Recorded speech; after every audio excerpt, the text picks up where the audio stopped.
All right, welcome everybody. We have today a very interesting chair seminar about reimagining PhD education. It's always nice when we are imagining things. I mean, creativity is important, and certain things really need some reimagination these days.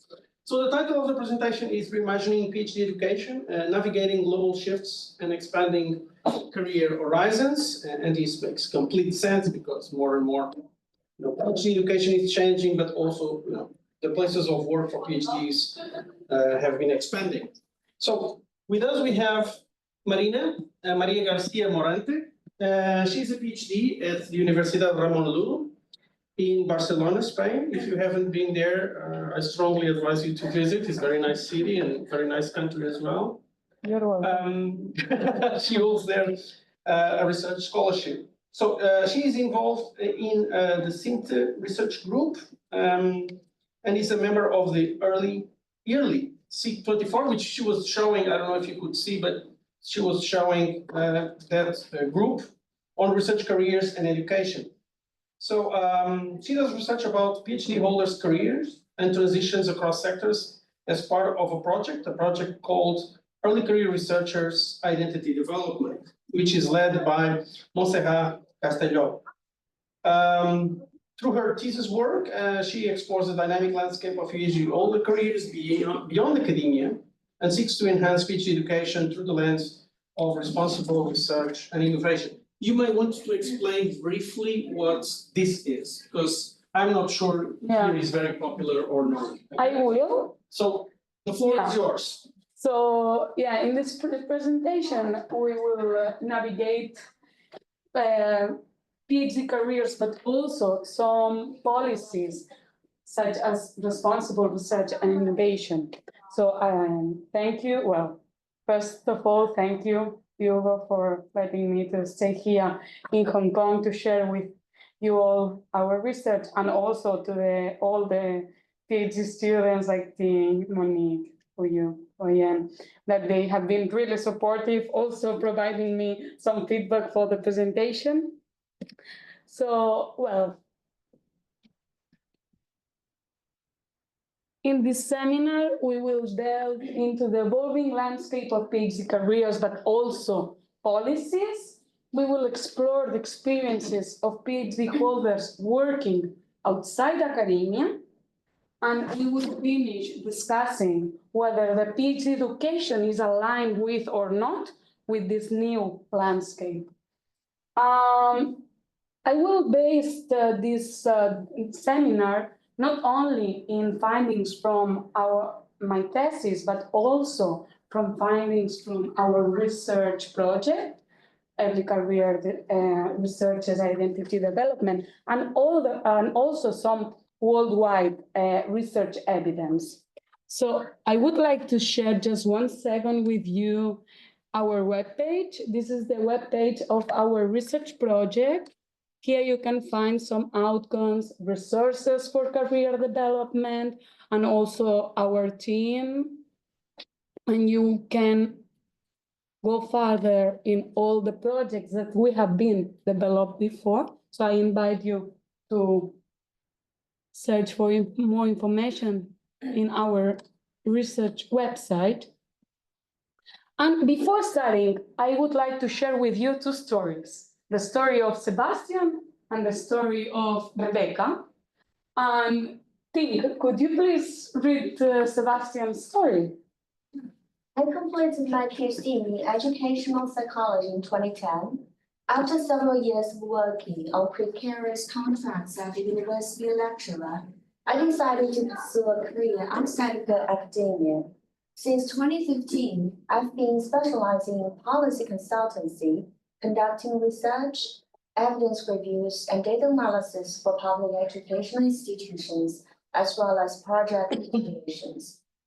I'm interested in applied research. I started developing this competency a few years ago, and it enriches me. I find this work highly relevant on both social and economic levels. So this is the story of Sebastian.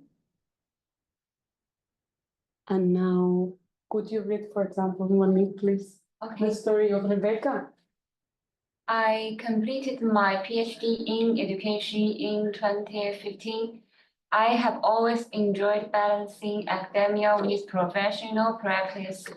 During my PhD, I combined my studies with a nonprofit organization job position. I have now been promoted to director of a youth center. Additionally, I continue to part-time teaching at the university, which allows me to apply theoretical knowledge in my practice and vice versa. So, well, I would like to ask you, what percentage of PhD holders do you think that are pursuing careers beyond academia in Europe? More or less. 15. 50, 20, 20, 16, 16? Okay. So, yeah, good. In the European countries, over 50% of PhD holders are pursuing careers beyond academia, not only in STEM fields, but also in social sciences, which is important because we have sometimes some STEM bias, so we can see. Moreover, some studies have found that there's a percentage of people that they are pursuing hybrid careers, meaning that they are concurrently working within and outside academia. So they combined both jobs. And additionally, some studies have found that some of them, they have mixed careers, which means that they are transitioning across sectors throughout their trajectory. So all this data shows us that there's an increasing career mobility in PhD careers. And this is not something only in Europe. It's also something in the Chinese context. I haven't learned yet how to read Chinese. 1 month is not enough, but someone helped me to know that PhD holders entering in academia in China, the number is also decreasing. So we know that worldwide there are academic constraints, precarious contracts. Also, there are lack of available positions, and these conditions are pushing out PhD holders and are leading them to seek careers across sectors beyond academia. At the same time, policies, and now I will focus a bit on European policies, and I will explain this responsible research and innovation. Policies are claiming that we have to strengthen research and development environments across sectors, which means that research and development and innovation beyond academia should be strengthened. And under this framework, and these policies emphasize that PhD holders will be, or they are, research producers, but also they are knowledge disseminators across sectors. And for sustaining these policies, the European institutions, they have coined the term or the concept of, well, we could say the framework of responsible research and innovation, which is based in 6 main ideas: the engagement of diverse actors in the research process, so of diversity of stakeholders, gender equality, research ethics, science education, and also including responsible research and innovation into the educational curriculum, open access to increase innovation, and also the use of scientific results and governance to integrate all these principles. So this responsible research and innovation, it's practically applied in these six points. So again, it's not only something in Europe. We can see that it's a worldwide trend that science is becoming more open, it's becoming more interested in involving different stakeholders in the research and development process. So in a literature review, in a systematic literature review of Wang and Long, they research how Chinese scholars, they are implementing this responsible research and innovation framework.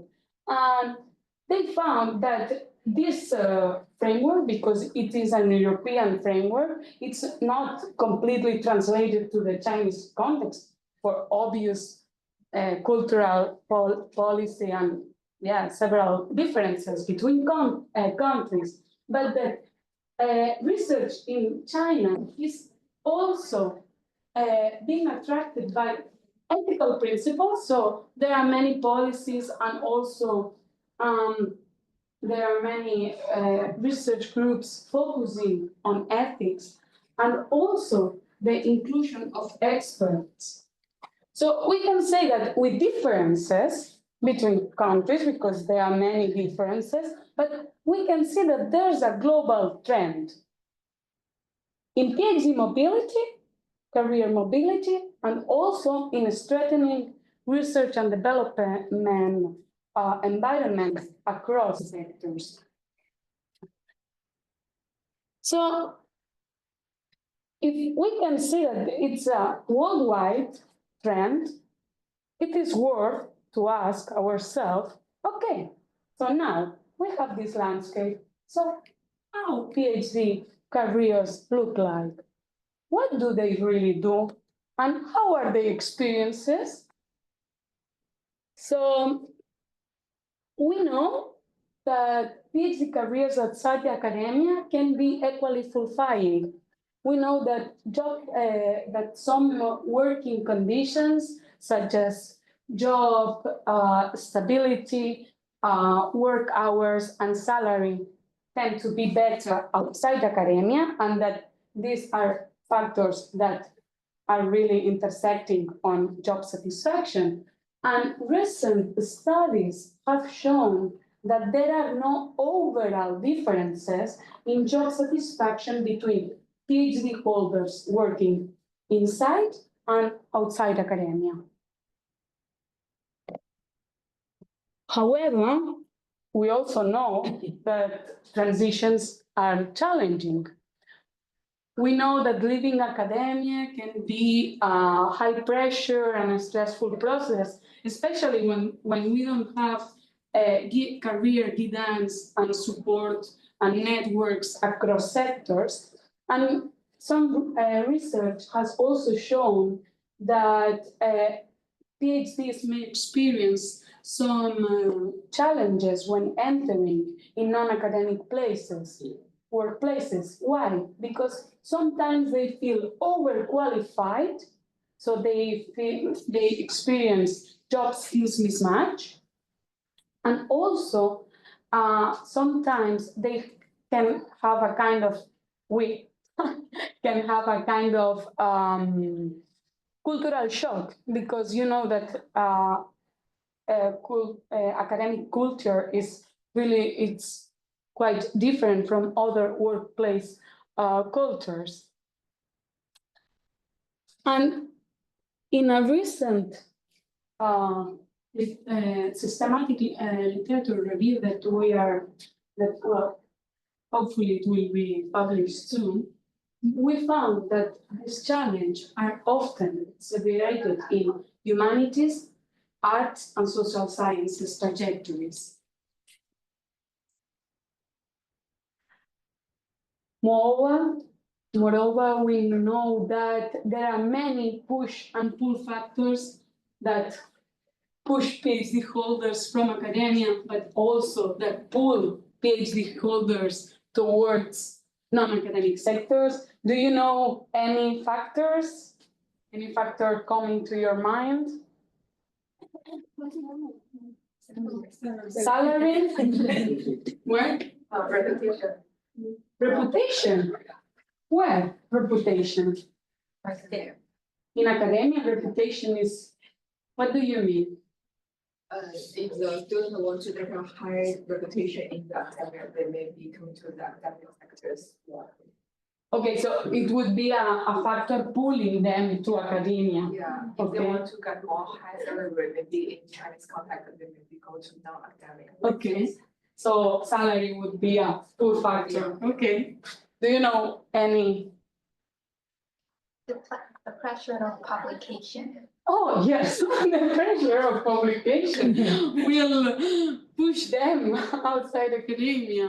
Yeah, Available position. available positions. Yeah. And pulling them towards non-academic sectors.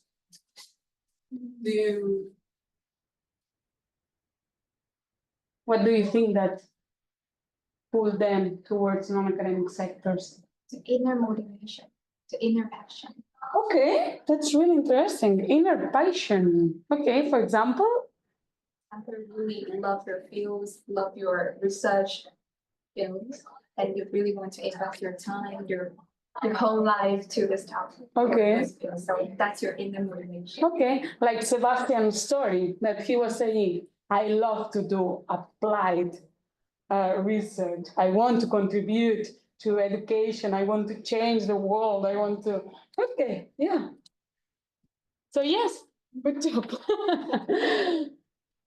Taste for applied knowledge, good job stability, salaries, loss of interest in research, which may be promoted because of high pressure education.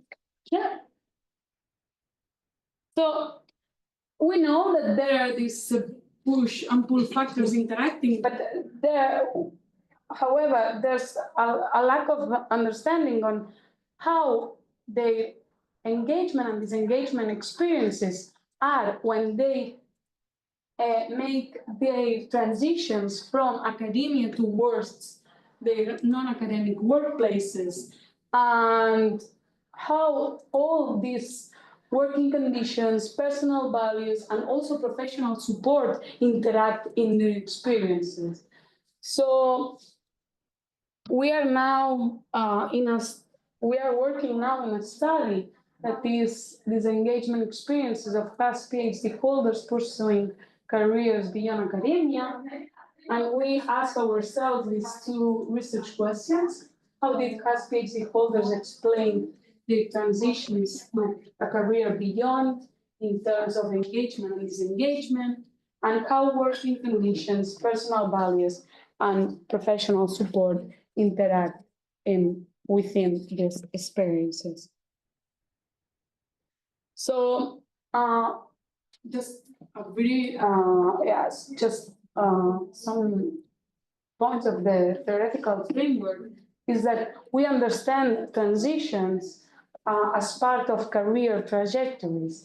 And career trajectories, we understand that they are the result of the interaction between individuals and structural factors, because we have found that PhD holders and PhD students, they navigate through their own agency the structural environment. So they face several challenges, but they navigate through them with their own agency.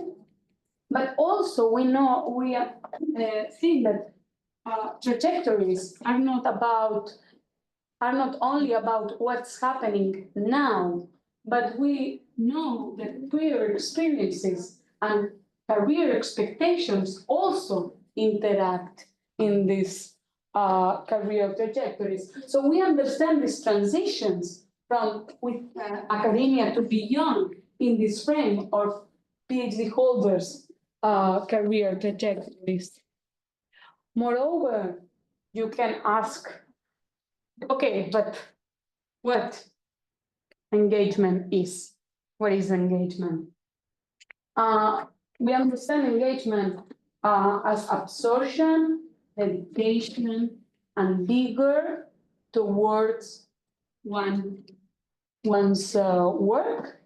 For example, vigor is high energy and persistent when facing challenges at work. And we understand this engagement as exhaustion, inefficacy, and cynicism. So, for example, losing interest and feeling that work has lost its meaning. There's any part that, do you have any question about this framework? It's clear. Yeah. I want to know, just like so engagement, the three factor mentioned is all factor for the engagement or other, maybe someone is missing because the PowerPoint is limited. Yeah,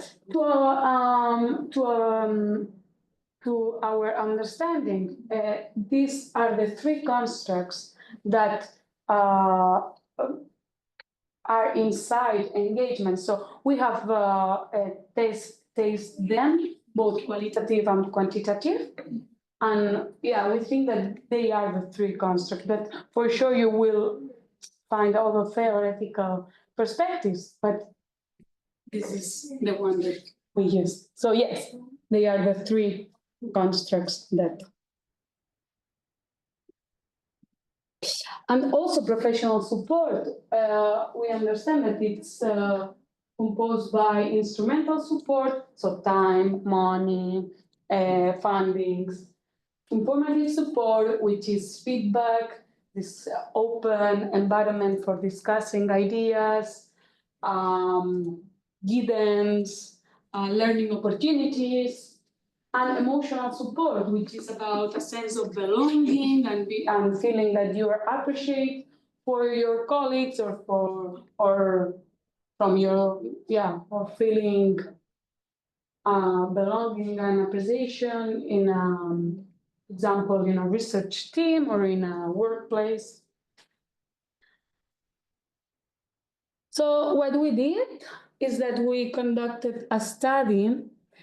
We interviewed 20 PhD holders from humanities, arts, and social sciences disciplines from Finland and Spain, specifically from Catalonia and Helsinki, which are the major research hubs and also research producers of PhD holders in their respective countries. And they were working, all of them, they were working beyond academia and graduated less than 10 years before the interview, because we were talking about transitions. So we need quite a, recent transitions. And we developed also this analytical framework based on our theoretical framework. So first we identified career transitions when they were talking about these career transitions. Then we were distinguishing between engagement and disengagement experiences, categorizing the factors associated with these experiences, detecting the professional support, quantifying, and also developing a co-occurrence table to see how they interact, how all these interact.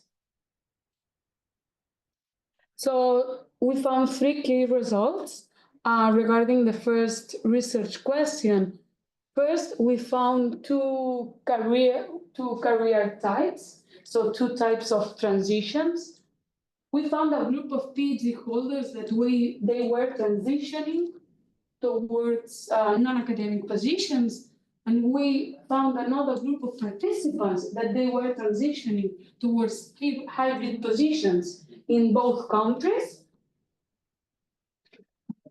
And we found that both groups, they had their experiences of disengagement were mainly from academia. And their engagement experiences were mainly towards non-academia, but interestingly, and for us, this is one of the key findings because we think that it's a quite contribution, is that there was a pronounced engagement of PhD holders towards hybrid careers.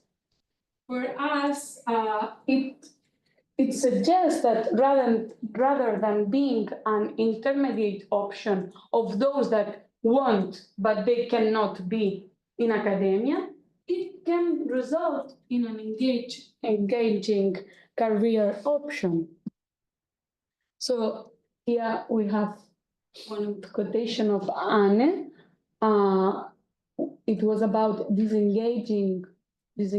It was a disengagement experience from academia. He said, I was quite offended and I felt bad. They directly told her, listen, there is life outside academia. It was, wow, I mean. And also we have the experience of Joel that he was a hybrid, he had a hybrid transition, so he had a hybrid career.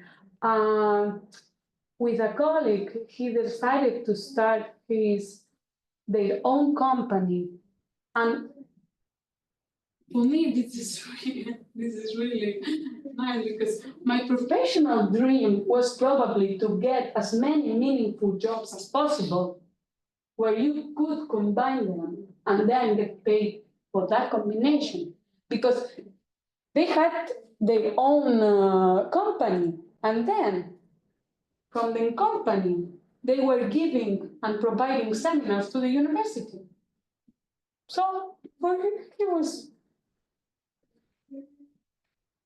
And regarding the second research questions, how working conditions, personal values, and professional support interact with these engagement and disengagement experiences, well, we built 6 emergent categories of working conditions: job stability, work-life relationship, finances, work as fit, and work environment. Work as fit means the alignment between job demands and also participants' expertise and skills. We define personal values. This definition was from the data. It was built from the data. As perceived meaningfulness and relevance of work for oneself, its societal impact and applicability across different sectors. And we could detect the 3 types of professional support in the data. So in the non-academic group, we found that in engagement experiences, it was really important. Job stability was work as fit, but also personal values. For example, this value of applied work. In these engagement experiences, we found that they were mainly related to job stability, work environment, and personal values. They really complain about the hierarchy and also the elitism within academia. I mean, this Peter said from Finland. But it was a job that my supervisor was particularly involved in innovation. But it was a job that he always did as a senior, as a hierarchical matter of those who know. There is a hierarchical gap between juniors and seniors that hinders the development of young researchers.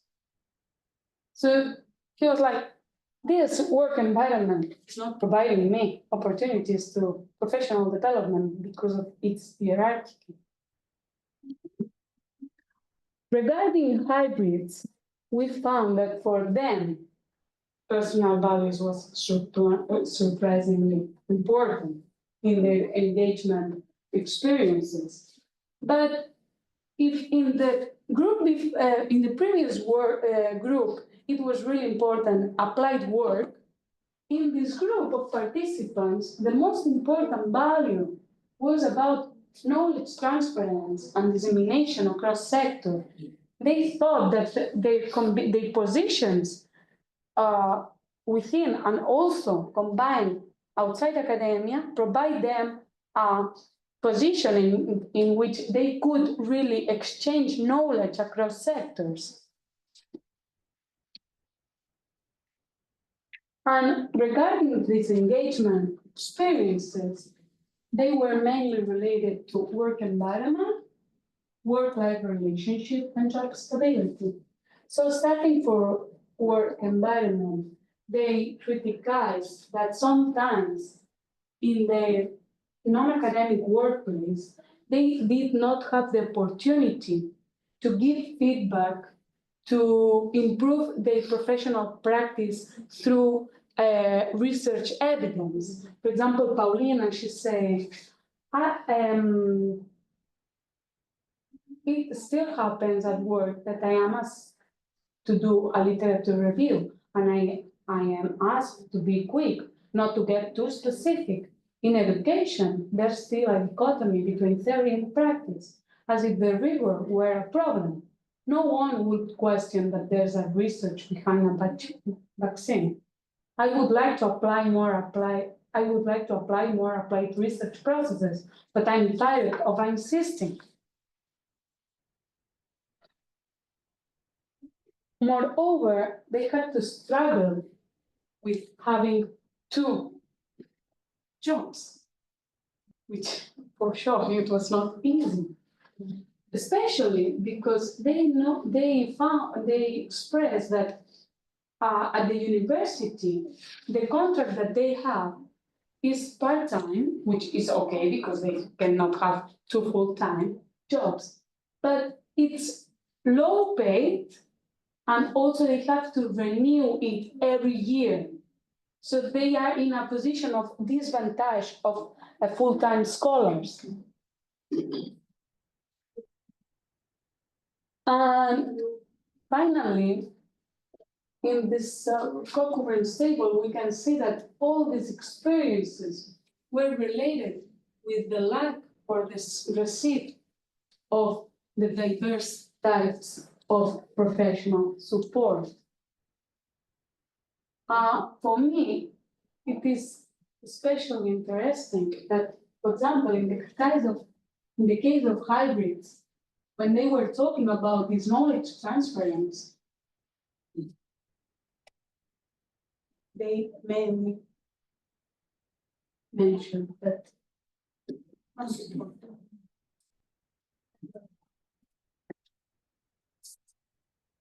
So some highlights from our study: the pronounced engagement of PhD holders,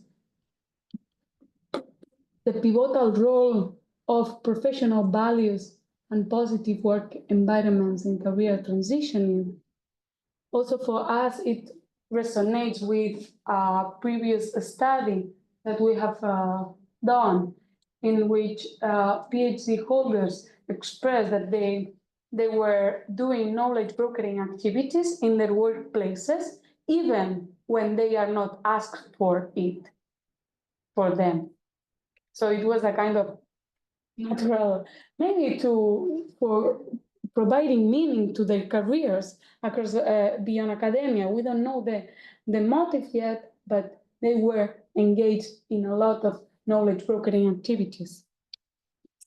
And also that informative support and emotional support had a great relation with engagement experiences, not only instrumental support.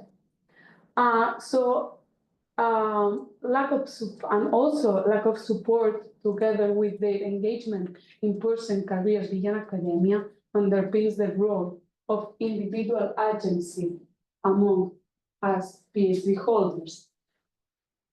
And don't take it in a bad sense. We are not justifying that they are not receiving instrumental support.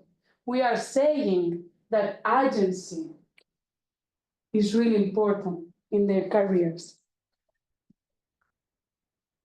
So finally, and for finishing the presentation and to give space for the discussion.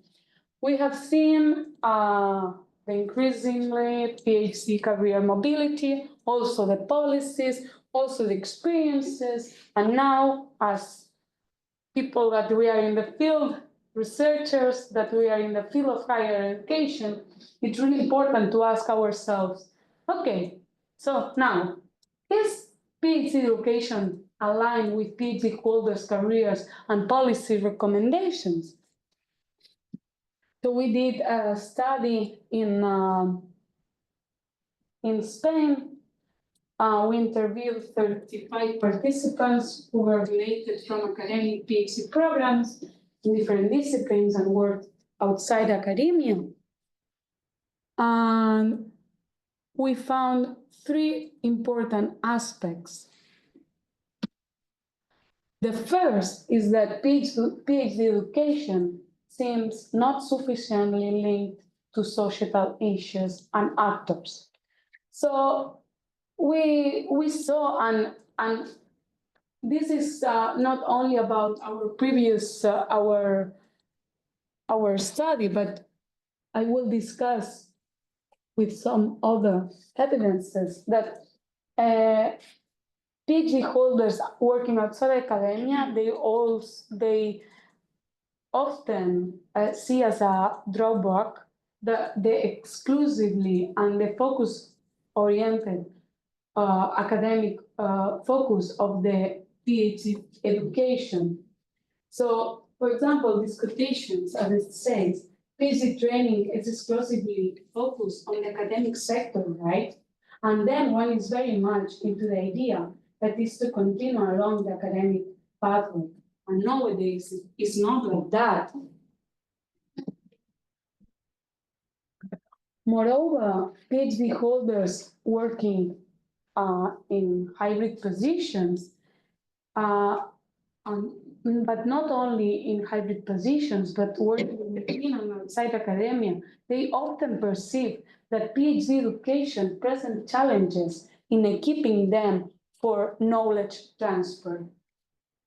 For example, Sandro, he claimed that in the training, knowledge transfer didn't appear for sure. If you have a relevant result, you have to knock the door of the public administrators. It's the social responsibility of scientists and researchers, but it did not appear in the training. However, those that were working outside academia, but that they had research jobs, they say that for them, the PhD was really important, even they are working outside academia. So for example, Manuel, he said, I mean, without a PhD, no. Without the skills, no. I would have to study another career and start from zero. So the PhD is important, yeah, but we can see that there is a dichotomy. No? We can see that PhD education has an implicit culture that has a sharp boundary between academic and non-academic sectors. So what participants often suggest is that we have to promote a cultural shift on PhD education. So it's not about changing from academic-oriented to market-oriented. It's not about that. It's about a cultural shift connecting PhD programs with societal issues and diverse stakeholders. And this is aligned, as we discussed previously, with responsible research and innovation. But of course, if we want a cultural shift in PhD education, it means questioning existing conditions. So participants, they say that we need to go to work for extended support networks, not only in supervisors, but also from research teams, also from from public administrations and international academic culture, and also regarding some structural factors such evaluation metrics and publication, and also policies, governance. So they say that we need an extended support network. And also that if we want to do this cultural shift in PhD education, they were saying that we need to move towards personalized, open, and flexible PhD training. I really like what Hector said. The PhD has the idea that candidates must finish the same after 4 years. Everyone has to do the same ritual. Why?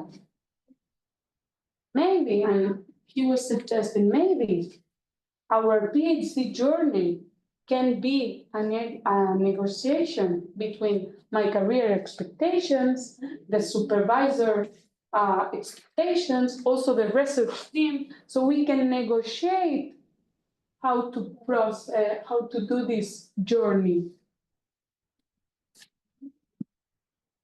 And finally, critical skills gaps must be addressed if we want to also do this cultural shift, because PhD holders working outside academia, they highly value, and they know that employers highly value research-related skills, transversal skills, and interpersonal skills.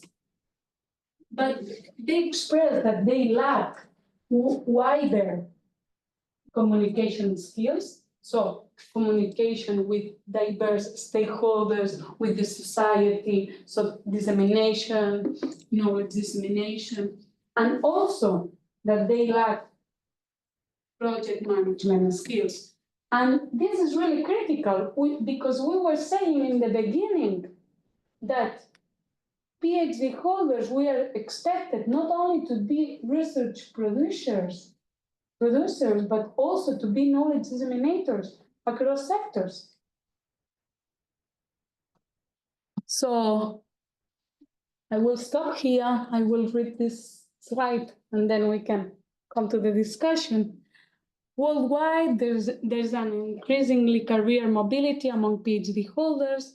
Our careers heavily rely on knowledge brokering to strengthen research and development environments, both within and beyond academia.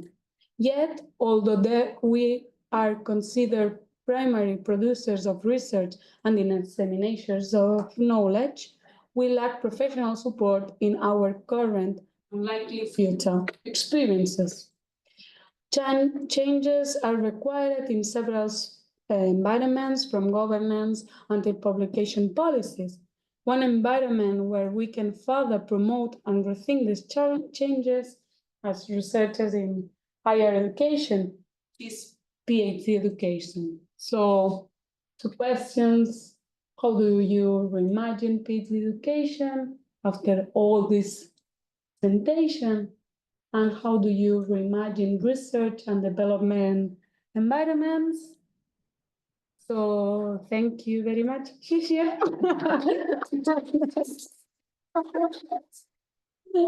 Thank you so much, Marina. Very nice. I'll open the floor for questions or comments. Or if you prefer to take a bit of your time, I can ask some of my own. So I want to give priority to one here or online. Monique, is there anyone online with a question or not? Not yet. Not yet. So I will ask. Well, I have two questions actually. About changing and reimagining PhD education. Well, you know, and you mentioned agency, and I always like to look at actors here. Number one, the PhD students themselves. What do they want to do when they start the PhD? There's a lot of them already with a very clear job in mind, which is to be academics. And this immediately creates challenges. Because usually what happens is you might get all the training in the world in all kinds of things related to dissemination, entrepreneurship, business plans. But these students, up to a point where they realize, I don't have a shot in academia, they don't care. Because they're focused on an objective. So this is the first challenge. And I would like to know, what's your answer to this? And then we have another challenge, which is the supervisors. You mentioned the supervisors, and you mentioned, well, we need to have this network of other different actors and institutions, so on and so forth. But I think the key is in the supervisor.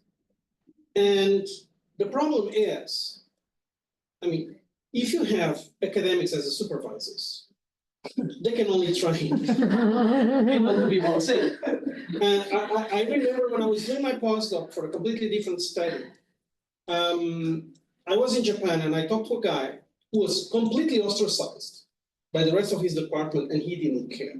He was a full professor, and he said, look, my PhD students, they don't publish papers. They come out of here with one output, patent. But you're saying, what? Okay, a patent. Why would he train his students that way? Because basically, he was a former director of a research lab of a major corporation in Japan, and at some point he was bored with it. And the corporation said, okay, so that you don't go to the competition, we're going to give you a job. We're going to fund you a job so that you are an academic. And he became an academic. But he had the knowledge, practical, theoretical, to basically train his PhD students to, get out of there with not only a patent, but also enable them to get a job in academia. So the whole training, the whole setup was for them not to get a job in academia, but to get a job in high-level IT industry. But we don't have that. So it's like trying to hunt a fox with chicken. It's not going to work. Yeah. So how can we bring supervisors from outside? And then how are we going to match them with students that really want to do that? Oh, by the way, this guy told me that he had very few students. But he says from the beginning, he told them, look, if you want to do a PhD to become an academic, don't do it with me. It's not going to happen. And the students knew, and they were saying, okay, yeah, no problem, from the get-go. So how to do this? Yeah. And how do universities have the capacity to recruit people from industry to do this? Yeah. So regarding the first question about PhD students, I think that I think that it's a complex and really nice question, but I mean, at least what it comes to my mind. No worries, you don't have to solve the problem. Yeah. But what comes to my mind is this framework. And this is not only for PhDs pursuing careers beyond academia. This is also affecting academia. So I know that there are many differences between countries, but for example, now for you to win a European project, so for you to have funding, you will get more points if you are involving non-academic actors. So what I mean in terms of PhD students is that, yeah, you want to be an academic, but academia is also changing. And academia now has a lot of pressure for involving different stakeholders. So, okay, you want to be an academic, but the academic that was in your mind from 10 years ago is not going to be the academic in 10 years after now. So, if you want to be an academic and you want to be strategic, okay. So look to the future, not to the past.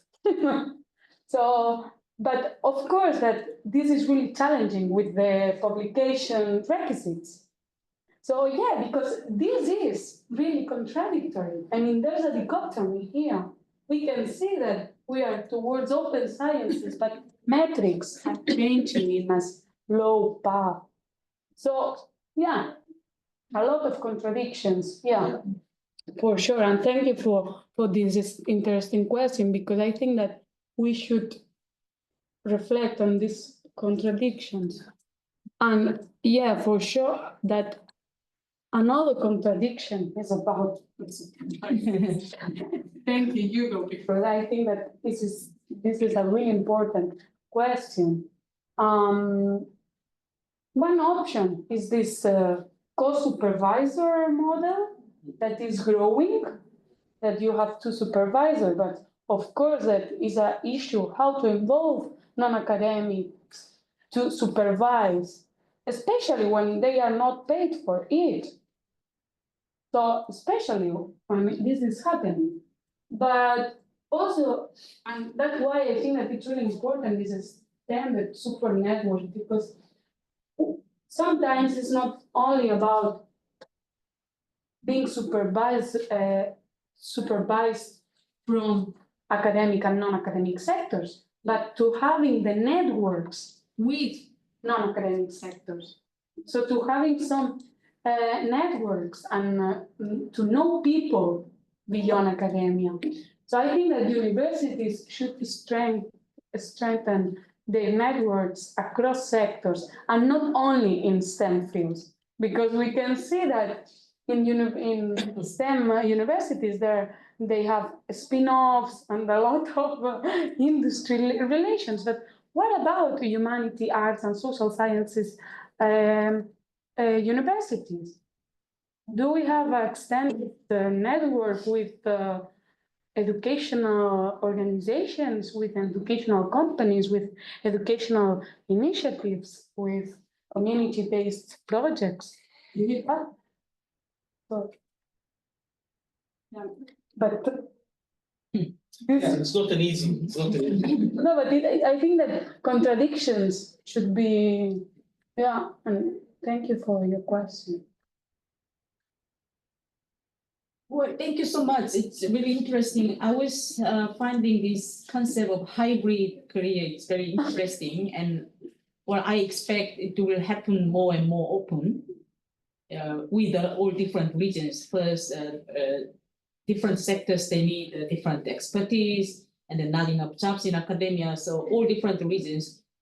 Can you tell what's the projection, or how much is the really common practice of this hybrid career? So if you can give some ideas how common it is, and if you think it's going to be more popular. That's one question for the speaker. And then I was thinking about Chinese context. So maybe my second question is to the audience is that you know Chinese context very well. If you can think of any hybrid career practices in Chinese, humanities, social science, can you think of something? So first question to the speaker, and the next question is to the audience. Yeah, I'm looking forward to because my thesis is specifically about hybrid careers, because it's a phenomenon that it really interests me. There's a theoretical framework that it's named boundaryless careers, which says that now careers are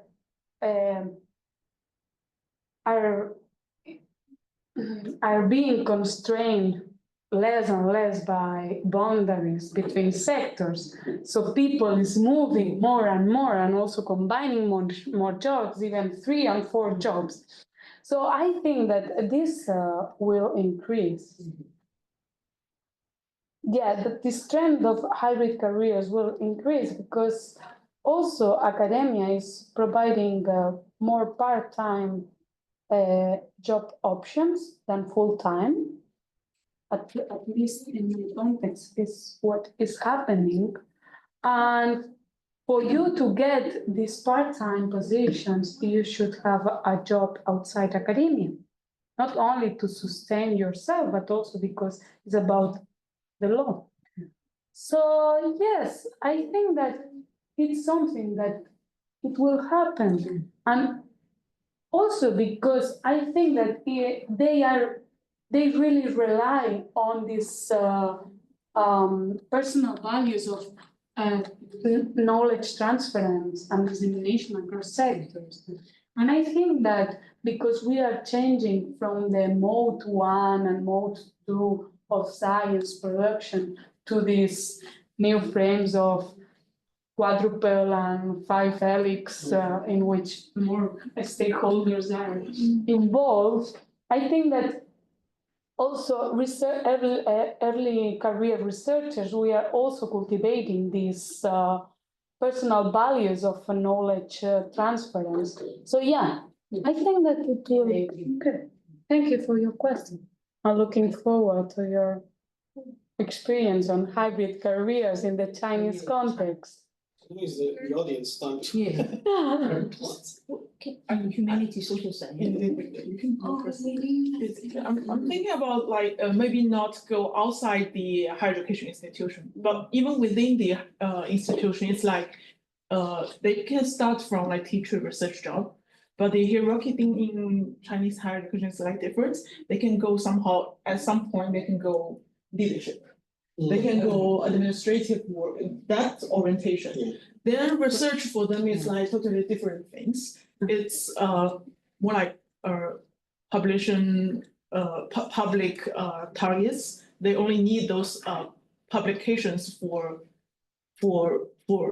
the job, but it's not focusing on the research, but they're focusing more on other criteria. But it's within still this. academic, right? The Yeah. position is still academic. Yeah, yes. It's But within the industry. But across outside campus, can you do that? Even can you do that? Like as an academic, can you take other jobs outside academic? Found your own company. So that's why I'm saying humanities, social science. Can you do that? Like you can open the education consultation company, like consulting company. I think leading is you have your own education company. Sure. Yeah, hybrid. Yeah, can you also be an academic? You are the university professor at the same time. Yeah, I think, and I think that is why I want to change to the academic structure, yeah. Because I think maybe just like that, I think maybe in different time we have different focus, but you still try your best to balance. Yeah, well, maybe at some time I think that this time I need to pay more time on publish and on academic, but sometimes that maybe I need to earn more money because we have to raise, the family. Yeah, we have to. Yeah. So we always see a balance between these two ends. So this is actually a question that I also had in mind, which is hybrid jobs, do they have a priority job, which is like, this is my #1 job, and then I have the other one as well? Actually, I think they maybe didn't have the sequences just like that. If you have a PhD degree or if you have a successful doctor degree, you also maybe can you not have the score criteria, and this may be you can earn some a reputation through this way, and maybe you can earn more.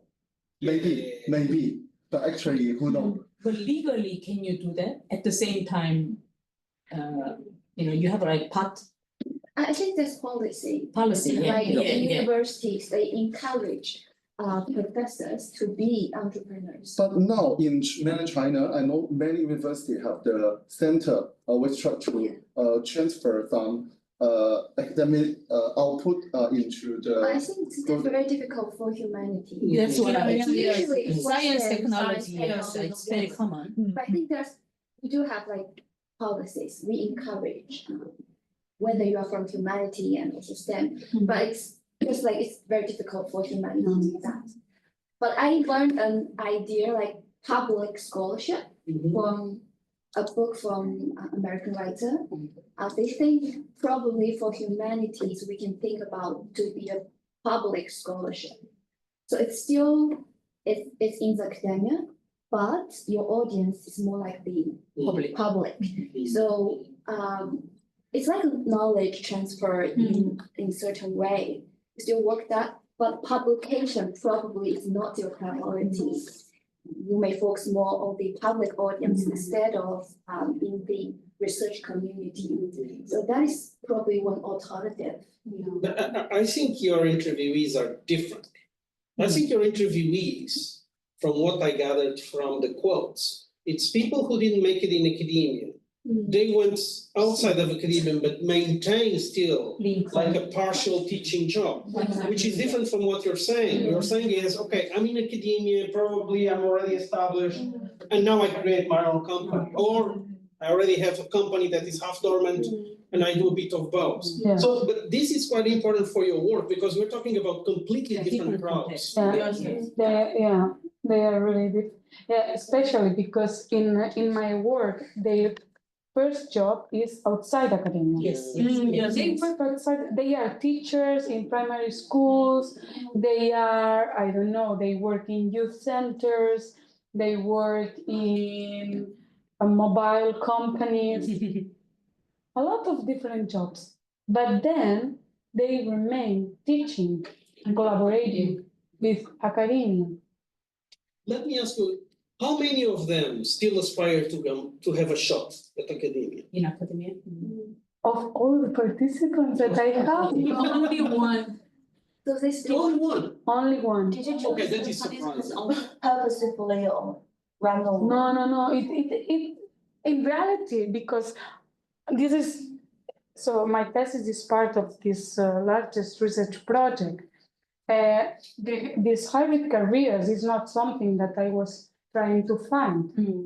I was just looking the data and I was like, wow, look again and again. And we started to see that it was really common and that they had some patterns in common. So yeah, and only one wants to come back to academia. What is the proportion between public sector and private sector?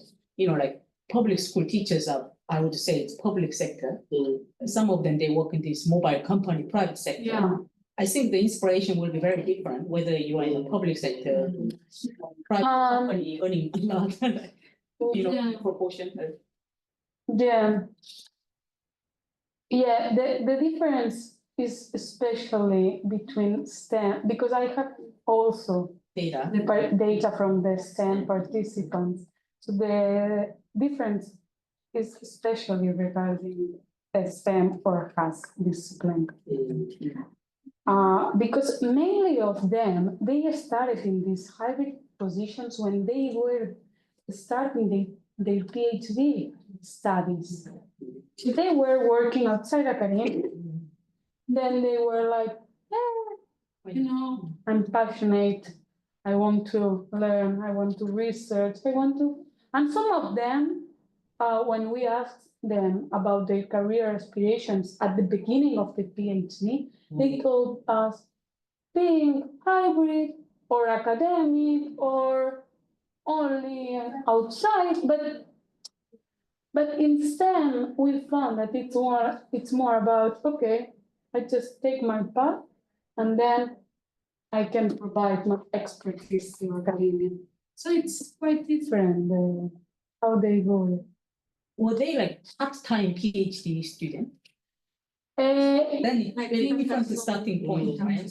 Yeah, exactly. In many of the PhD holders from us, yes, they were part-time. So it's very different content. This is not the typical then PhD student that starts with the aim of becoming an academic. It's simply, I'm doing something else. I have an opportunity to do a PhD. Yeah, why not? I'll do it, and then I'll see what happens. Like professional doctorate, Right. Of course, this is more evident for the STEM fields because the chances for them to get a job is much easier. So of course they're much more relaxed. I would be. Yeah, but they are part-time, not because of only because they don't have funding. Oh, okay. They were part-time, but some of them, they were working in jobs that they were not. So why did they start a PhD? So what was the motivation for them to do a PhD? passionate for the field. Because I think the motivation to start a PhD defines a lot. Yeah, it's really important. We had, I think that we had some participants that they started the PhD because they really wanted to go to further on the knowledge and to improve their professional practice through research and but not all of them are hybrids. So, and also we had this kind of, I finished my master and my supervisor and my professor told me, do you want to do a PhD? And I said yes. Yes. So, yeah, but I will look again my data. Thank you, Hugo. But now I would say that there were no differences between the initial motivation, but I will look again later. Yeah. Yeah, I will. Yeah, because it's something that I should. So.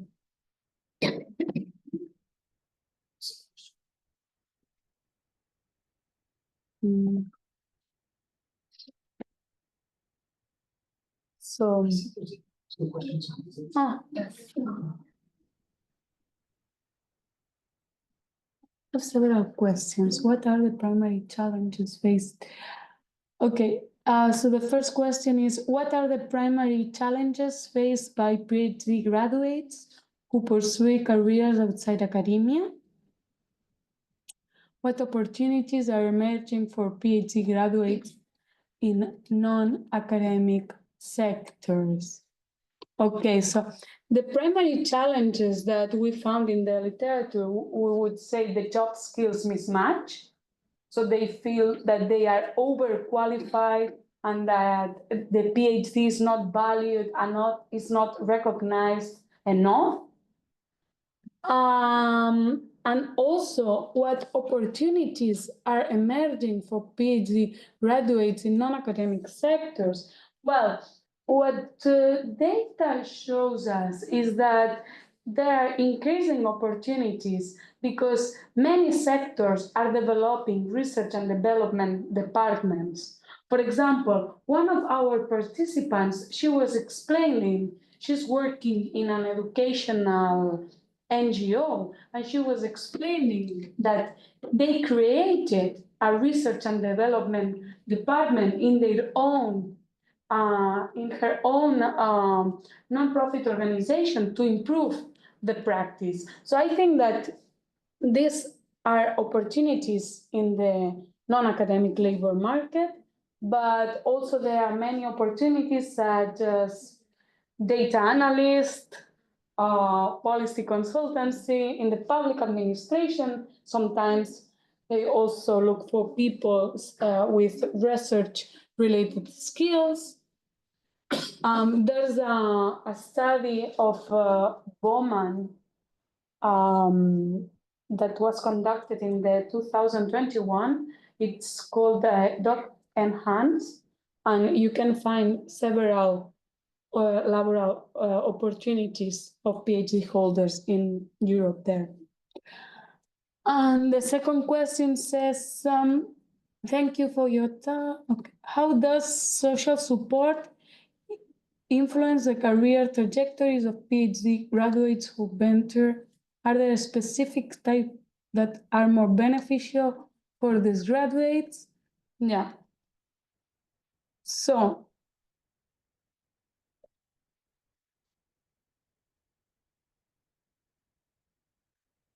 the receipt of professional support was completely related with engagement experiences, and the lack of professional support was completely related with disengagement experiences. So we can see that, of course, that there's a relationship between their experiences and the social and the professional support. In terms of which is the most important professional support, the one that was more mentioned was the instrumental one, but it does not necessarily mean that it's the most important. It does not necessarily mean that it's the most valuable. So I think that we should also, that it may be a possible future research showing how they value the different type of supports when they explain their experiences. So yeah, thank you for all the questions in the Zoom because they were pointing really interesting issues. Any further questions from the Zoom? I have a question. With more and more graduates enter the higher education. So I think maybe it's a tendency in the future, maybe the PhD also will be influenced by the massification of higher education. So I just guess with a more group and more sample for the interview, if the possibility is more PhD students will choose like a company or private sectors to as their future career instead of academics. I just guess, just like more and more students try to enter the PhD because the massification, I had heard about my mother's school, my undergraduate universities. In these years, the number of graduates is twice more than undergraduate. So Twice. Graduate is like what? Master's plus PhD. master is more than undergraduate. Yeah. When I heard the message, I feel what? So I guess one day maybe the doctor PhD will be bigger than today, bigger than master. Even so, I want to know, maybe someone will think a PhD just like the parent instead a degree instead of academic career. Yeah. Yeah.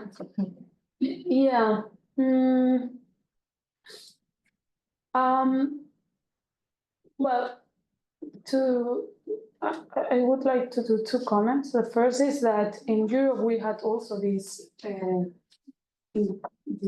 growing tendency a few years ago, and now this growth has stabilized. Yeah. So yeah. Let's see what's happening because in Catalonia, in my region, we also had like twice the growing. But yeah, it was incredible. But then it just stays. So let's see. And then I also think that PhD education will evolve, not only to be an academic training, but a research training. Because as we saw, as some participants mentioned, research intensive environments are required to acquire some research skills. So if you don't have this environment, it's really difficult to get these skills. But research is going to be developed not only in is being developed not only in academia but also beyond academia. So yeah, I think that regarding this massification, I think that we should oversee where we are going to do research. And the academic also has a changing. Yeah. And this also reminds me of some policies published by the State Council. For example, last month, the document mentioned that the universities will be promoted to have postdoctoral students as the mainstream source of faculty members. So I think Postdocs is the mainstream source of faculty members. The postdoc fellows become another degree. Wow, wow. Oh, great.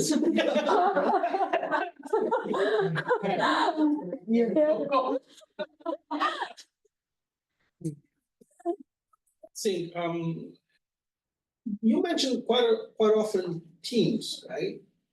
But what do you understand by teams in terms of humanities, arts, and social sciences? I mean, you are in a particular environment where you work in a team. I'm aware of that. But if you consider the experience of the PhD that most have in humanities and the arts, and even in the social sciences, is one of isolation. Yeah. So what teams are we talking about? Yeah, I think that this is I mean that there are difference between countries. In my context, PhDs now are mostly pursuing a PhD within a research group. So it does not mean that that your thesis is part of a research project. It does not mean that. But now most PhD students are located within a team in my context. Yeah. Which it does not mean that they don't feel isolated. Absolutely. I have to say this. But I'm aware, for example, of some universities in an European country, let's call it that way, where they don't even have rooms for PhDs. So this is the same, because, I mean, I completely agree with you. Just because you're a team, it doesn't mean that you're not isolated, but the chances are that, you're going to have some kind of peer support. At least you can talk with someone, even if it's not about work, can be about whatever, the weather or whatever. Yeah. And at least there's some interaction there. But there's a lot of them, a lot of people, a lot of PhD students that are, especially in these fields, that are completely isolated. Yeah. Well, in particularly STEM fields with experimental kind of research, you're part of a project. So this is the other thing that relates to one of the solutions that you were talking about, which is, should PhD students be part of a project with others? Or should we continue to allow that PhD students simply do their thing as they were doing in isolation in the past? What are your thoughts on this? My thoughts, and now I will talk not only based on the evidence that we have from our project, but also from my own experience as a PhD, is that when you are involved in a project, for sure that you are going to do some tasks that are not completely related to your thesis. So one can think that it's a waste of time. But in my opinion, when you have the chance to discuss with others, to share your results, to share your thoughts, also to build the theoretical framework, not you alone, but with others, and taking others as also resources, you have more resources, not only for learning, but also for publishing.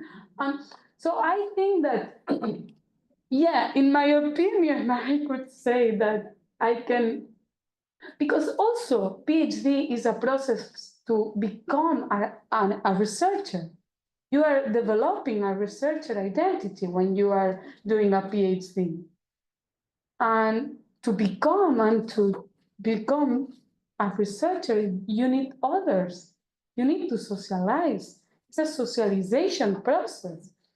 So for me, it's really, and also the PhD that I interviewed, many of them, those that did the thesis alone, it was something that they really, they were not happy at all with this situation after all.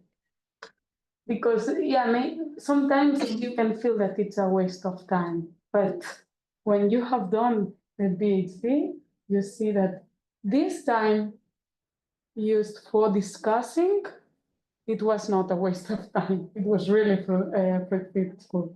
So, yeah. So these are my thoughts. Okay. So we're getting to the very end. So do we have any burning, pressing question? From the floor? Yes, Monique, please do. The last question is for Monique. Okay, thank you. Professor Hugo's question reminds me that you have a question about that whether the PhD education is linked with PhD students' expectation. And you interviewed 35 PhD students in different disciplines. Have you considered that to separate different disciplines that maybe for humanities and the social sciences PhD students maybe the education is linked well to their expectation because their expectation from the beginning is to enter the academia, but the things not happen to STEM PhD students. Yeah, they really want to go beyond academia. So maybe there is difference between different groups. Yeah, when we were thinking about how to do this paper, the first thing that we thought was to divide the participants into groups, STEM and HAS. But we did not find differences. In our sample, it does not mean that there are no differences. But in our sample, we did not. So we finally decided to discuss all of them together because the three key issues, the PhD are not sufficiently linked, the issue about conditions and the issue about a skills gap were more or less the same across disciplines. So we decided to don't divide them into disciplines. Yeah. Thank you. But it might be, but maybe the division between STEM and HAS disciplines is too much big. Because it's not the same, for example, humanities than law or economics, and all is inside humanities, arts, and social sciences. So it might be differences between disciplines, but mainly these categories of STEM and HAS are too big to consider these differences. Yes, and for example, engineering STEM is very different from others. In my own interviews on another topic, I find that many interviewees from engineering, they shared that they were involved in a lot of communication with companies and with projects or funding applications. So that might be a disciplinary difference. Yeah, but maybe others in life sciences, maybe they can be alone in the laboratory just doing the. Yeah, and also for interdisciplinary.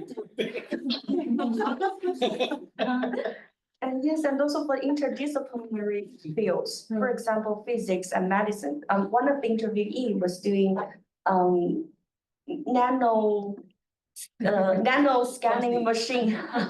So his supervisor invited doctors to train him on medicine knowledge and also the machine, the physics, etc. So for interdisciplinary fields, things might be different as well. Yeah. Also, we are conducting now another study which is quantitative, and we are looking for some disciplinary differences, and we have not found many. So, and we have 1,400 participants, so it's quite, but we haven't. All right, excellent. Thank you so much. Thank you, everybody online as well. Yeah.